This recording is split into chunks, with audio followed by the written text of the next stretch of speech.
You know when it all started? It was 2010. I was on maternity leave. It was my second child, so I knew that I was going to have sleepless nights and this is not going to be a walk in the park. So to be able to take on those sleepless nights, one of my friends, who was on a mat leave herself, suggested that I join Facebook. I thought, why not?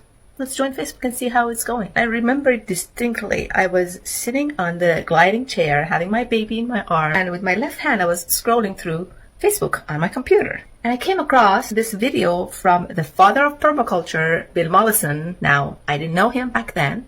Later, I realized what a big deal he was. And he had this newspaper in his hand, and he closed it and said, "Sometimes I get tired of bad news, and I would like to find a way to turn that into good news." Then he puts the newspaper on top of a pile of straw, puts a potato in the middle, puts some more straw on top, turns to the camera and says, "In 5 weeks' time, there will be a new set of potatoes growing here." And to me, that's good news. So I'm sitting there, having my baby in my arms, and my older child sleeping in the other room, and tears literally started coming down my face. This sounded like the solution that I've been looking for all my life. Something that I could do in my own home to turn the bad news into good news. Because 8 years of my childhood went through a war. I've seen my fair share of stuff, and I've heard my fair share of bad news. And at that moment in time, I was in this mood of there's nothing I can do, and this world is no longer savable. And even if it is, there's nothing I can do about it. But that changed my perspective, because permaculture sounded like this amazing solution that I could put into practice and change the world. And then I started digging in. The more I learned about it, the more I realized it actually is the solution that I was looking for. So I started putting it into practice